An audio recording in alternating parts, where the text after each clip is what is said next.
ituloy natin yung discussion natin, yung topic natin noong nakaraan. So, sagutan natin. Ito yung mga sagot dun sa mga naiwan natin sagot. No? Number 1, una, ito ay QE. Next is NQE. Next, we have QE. NQE. QE. QE. QE. NQE. NQE. QE. So, kung nasagutan nyo ng tama, salamat po. Kung hindi naman, try nyo uling balikan yung naging discussion para malaman nyo kung saan kayo nagkamali. Ituloy na natin. No? Next, expressing quadratic equation in the form of ax squared plus bx plus c is equal to 0, or also known as standard form, to determine the values of a, b, and c. Recall muna natin, no? Napakadali lang na kapag ang quadratic equation ay nasa standard form, madali nating ma-identify yung value ng a, b, and c. For example, no? 2x squared plus 6x plus 3 is equal to 0. So, kitang-kita na kagad natin kung ano yung a natin. Ang a natin ay 2, ang b natin ay 6, ang c natin ay 3. So, hindi ko na nilagay yung sign kasi positive naman, okay? Next, 4x squared plus x minus 5. So, ang a natin ay 4, ang b natin ay, since walang nakalagay na coefficient dyan, ibig sabihin 1. So, 1 yung b natin. And negative 5 yung ating c.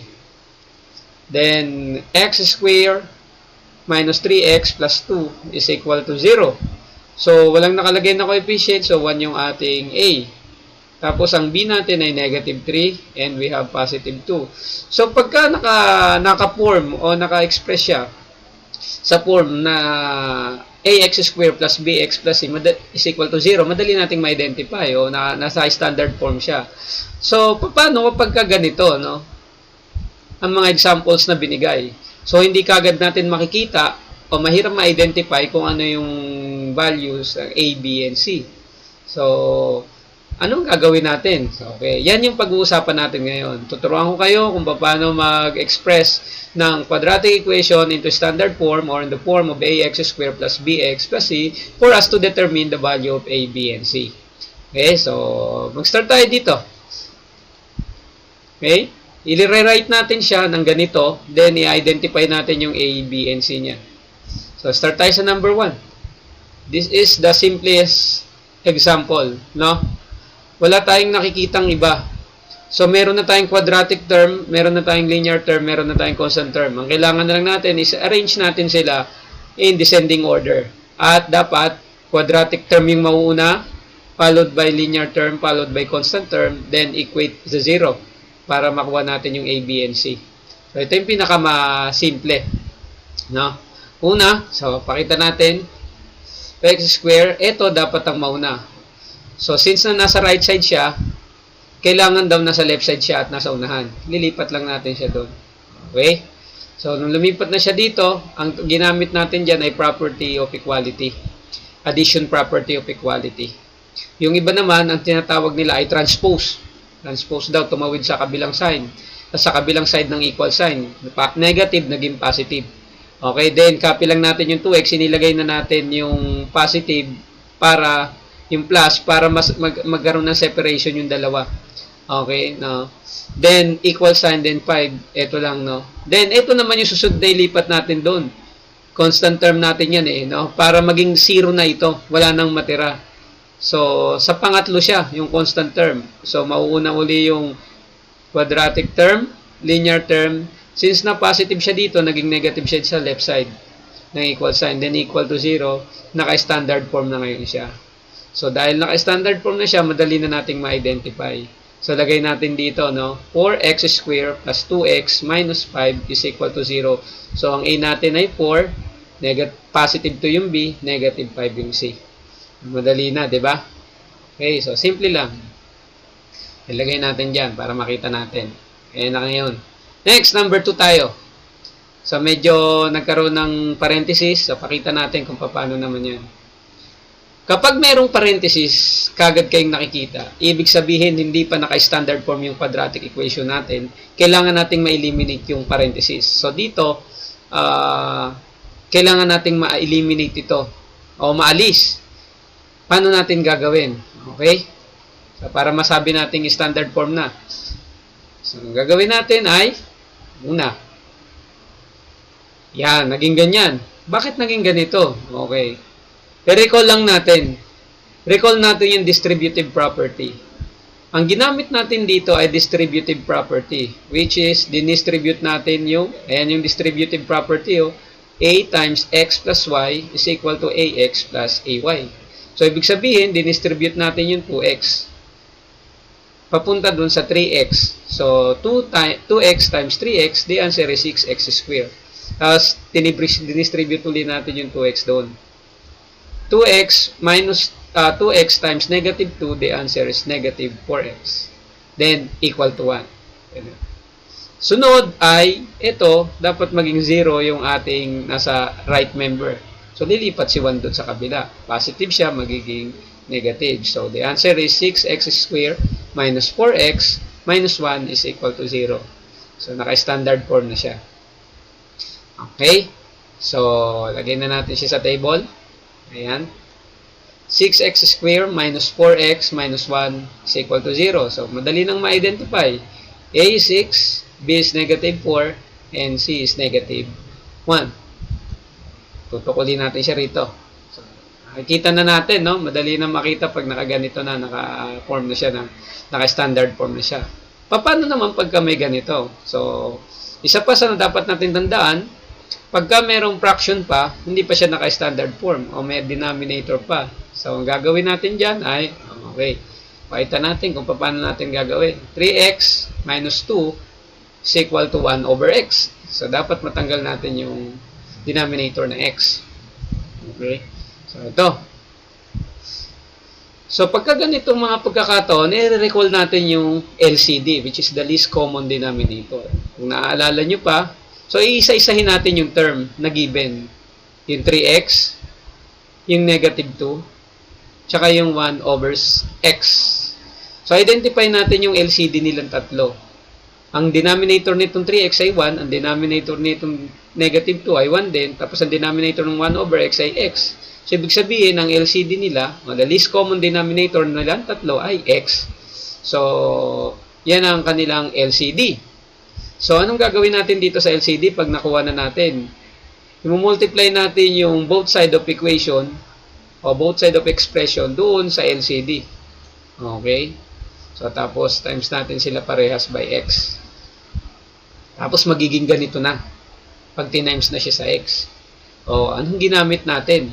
Ito, in-apply natin yung kaninang ginamit natin, which is distributive property. X times 3x, we have 3x squared. Tapos, x times negative 2, we have negative 2x. Dito naman, ang in-apply natin, multiplication lang, no? Cancellation method. No? Cancellation method ang ginamit natin dyan. Okay. So, yan na. Cancel natin yung x, so 1 na lang natira. Then, nakaganitong pattern na siya, madali nang ma-identify ngayon. Ililipat na lang natin si 1 doon para mag-equate siya sa 0. So, we have 3x squared minus 2x. Yung 1, naging minus doon. Is equal to 0. So, ngayon, naka-standard form na siya. Pwede na natin siyang ilagay dito. So, 3x squared minus 2x minus 1 is equal to 0. A is 3, B is negative 2, and C is negative 1. So, napakadali lang, di ba? Okay, tuloy natin. Ilagay natin yung sagot natin dito. Next, we have number 4. 5 is equal to 4x plus 1 square plus 6. So, medyo complicated dahil naka-square, meron tayong binomial square dito. Pero ipapakita lang natin kung paano yan. Akala lang natin mahirap, pero madali yan. No? So, example number 4. So, ang gagawin natin, mawala yung parenthesis. So, pakita natin. Para mawala yan, ito na yung value niya ngayon. 16x squared plus 8x plus 1. Tapos yung 6 copy lang. Paano naging ganito? Okay, recall natin yung square of binomial. Ang sagot sa square of binomial ay trinomial. Paano yun? No? Ina-apply lang natin yan dito. Okay, 4x square plus 4x plus 1 square is equal to 4x plus 1 times 4x plus 1. Yan. Tapos naging ganito siya. 16x square plus 4x plus 4x plus 1. So, ang ginamit natin dito ay FOIL method. In-apply natin yung FOIL method. So, 4x times 4x, that is 16x square. Tapos, 4x times 1, that is 4x.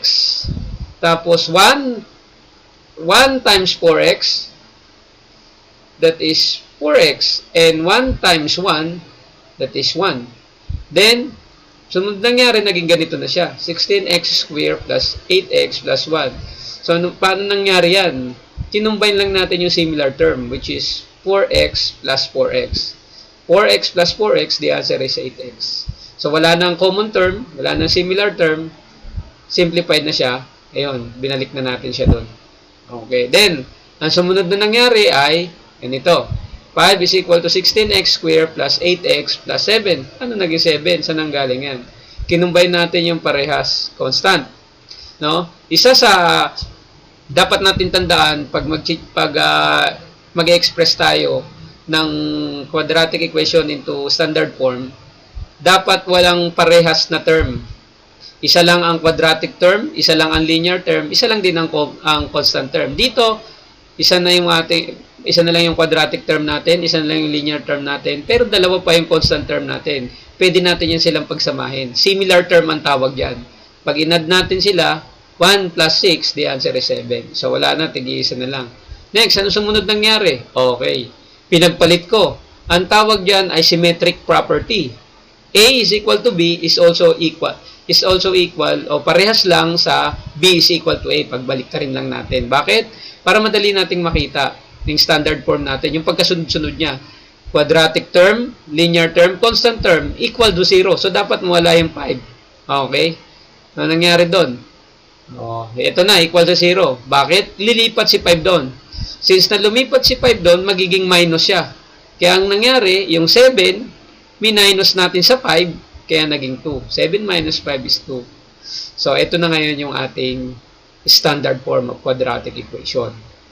Okay? So, ilagay na natin sa table natin. Madali na, no? 16x square plus 8x plus 2 is equal to 0. So, ang ating A ay 16. Ang B natin ay 8. Ang C natin ay 2. So, napakadali lang. Ilagay na natin dito. No? So, sana nag-enjoy kayo sa ating pag-aaral. At sa mga susunod pa na topic natin, continue lang. Mag-ano lang kayo. Mag-share and mag-like lang kayo.